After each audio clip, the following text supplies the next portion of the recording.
72 hours without power and deadly winter. You're sitting in your living room with the lights flicker and die. The heater goes silent. Outside, snow is piling up 3 feet high and the temperature is dropping to 5 degrees Fahrenheit. You check your phone. Emergency alert. Power grid failure. Estimated restoration time, 72 hours. Your house is already getting colder. You have maybe 6 hours before hypothermia becomes a real threat. This isn't about being uncomfortable. This is about your core body temperature dropping below 95 degrees, your organs shutting down, and your brain deciding that freezing to death feels warm and cozy right before you lose consciousness forever. The average home in winter loses 1 degree Fahrenheit every hour once the heating dies. Sounds manageable until you do the math. Room temperature is about 70 degrees. Outdoor temp is 5. In 6 hours, you're at 64 degrees inside. In 12 hours, you're at 58. By hour 24, you're living in a 46-degree box. That's cold enough to kill you slowly while you sleep. Your body burns calories trying to stay warm. Your core temperature starts dropping. First, you shiver. Then you stop shivering, which is when you're actually in serious trouble because it means your body is giving up. Confusion sets in. You feel warm. You start taking off clothes. Then you die. 70% of hypothermia deaths happen between 30 and 50 degrees Fahrenheit. Not the frozen wasteland you imagine, just a cold house. Here's what most people get wrong. They think survival means building a fire in their fireplace or burning furniture in the backyard. Terrible idea for your main strategy. Fireplaces without power mean no fan circulation. Heat goes straight up the chimney. You get maybe 20% efficiency. Plus, you'll burn through all your wood in the first 24 hours. Then you're left with 2 more days of nothing. Fire is your backup plan, not your primary defense. Your real survival depends on physics, specifically heat retention and metabolic management.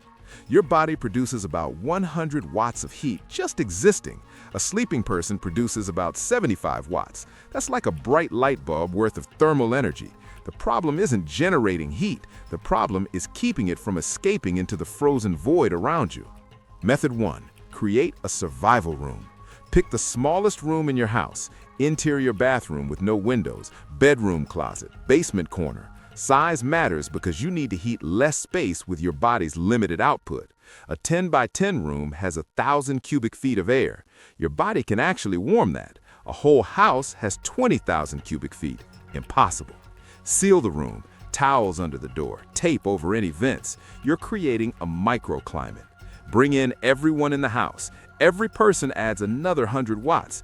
3 people equal a space heater. 4 people equal a serious heat source. Bring in your pets. A large dog produces 60 watts. Now move in blankets, sleeping bags, coats, every insulating material you own. Create layers between you and the walls. Hang blankets from the ceiling to create a smaller space within the space. You're building a nest.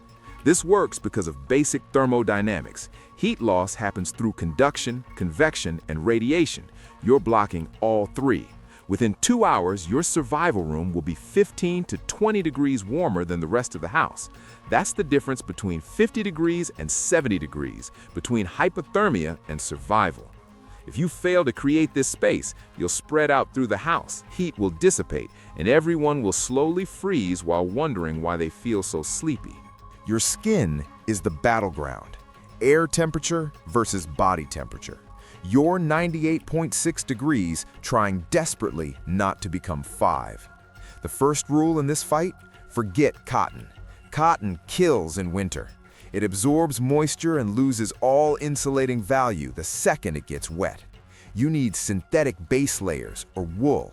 Start with thermal underwear, a long-sleeve shirt, then a fleece or wool sweater, an insulated jacket, and a wind-breaking outer layer. But here's the part everyone gets wrong. You have to insulate your head, hands, and feet like they're made of gold. You lose 30% of your body heat through your head, not because of some old myth, because your head has massive blood flow right near the surface, and people just leave it uncovered. Wear a hat, wear 2, wear a balaclava and cover your neck with a scarf. Your hands and feet have a high surface area to volume ratio. They bleed heat. Wear multiple pairs of socks, gloves with mittens over them. Mittens are better, your fingers share warmth. And here's the advanced play. Create air pockets. Loose layers trap air, and air is the best insulator you have. Tight layers compress and become useless. You want to look puffy. And above all, stay dry. Moisture is death. If you start to sweat, you've overdressed. Immediately take a layer off. Wet clothing steals heat from your body 25 times faster than dry clothing. You will freeze in your own sweat.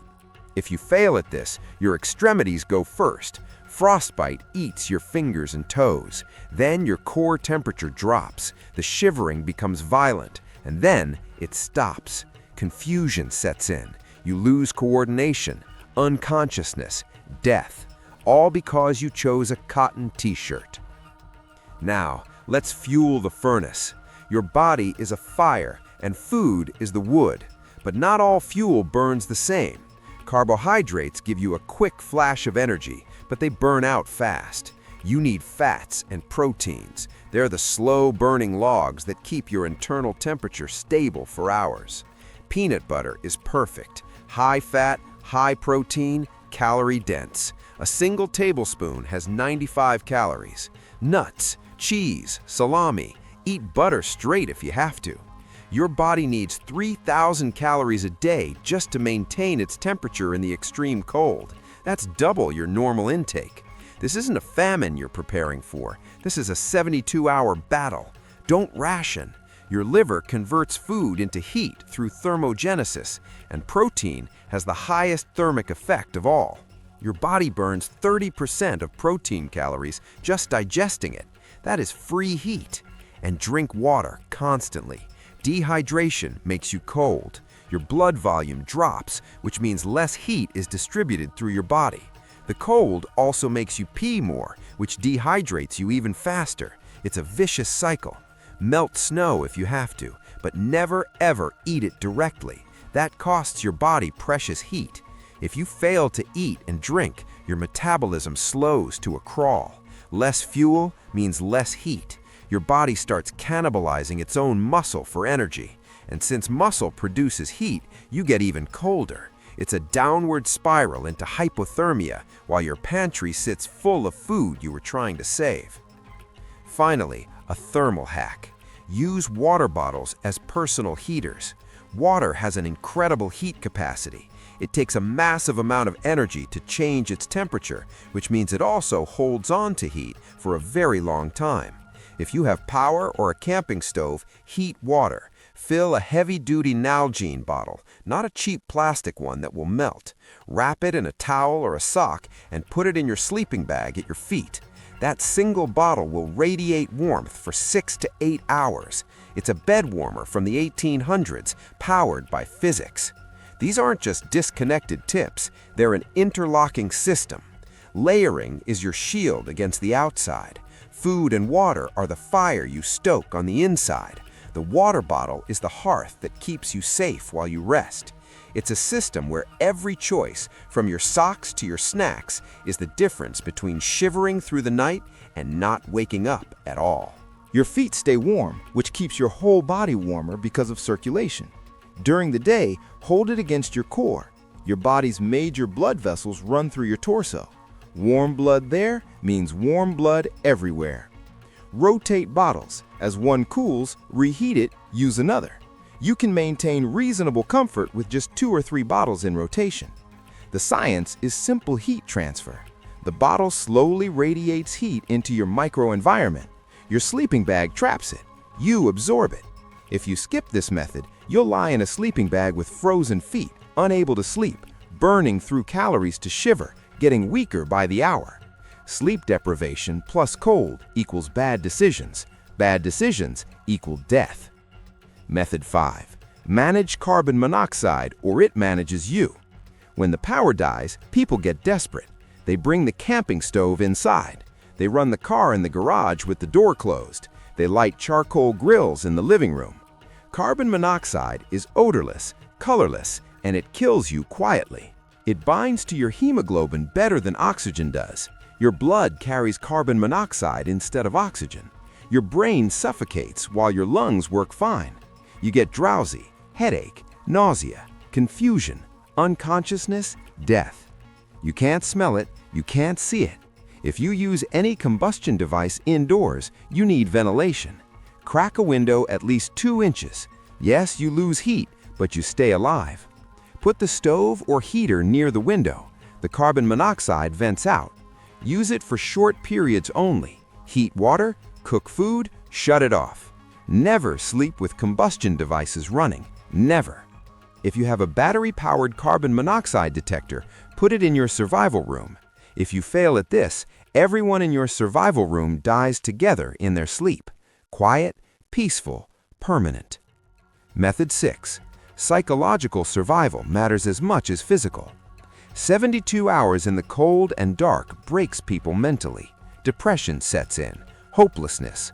The cold makes you tired. Darkness disrupts your circadian rhythm. You stop caring. That's when you make fatal mistakes. Keep a routine. Sleep at night, wake with daylight. Eat at regular times. Keep talking to people in your survival room. Play cards. Tell stories. Keep your mind active. Boredom plus cold equals giving up.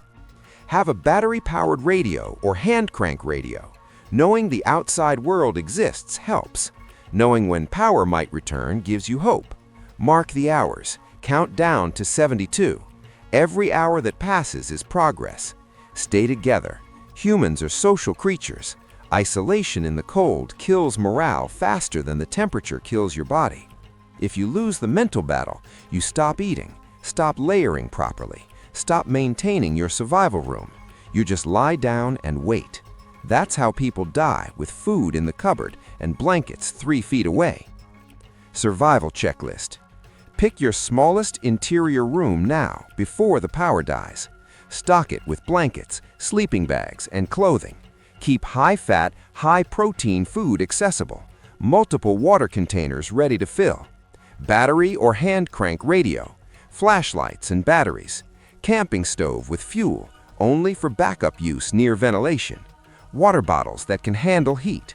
Carbon monoxide detector, if possible. Entertainment to keep your mind occupied.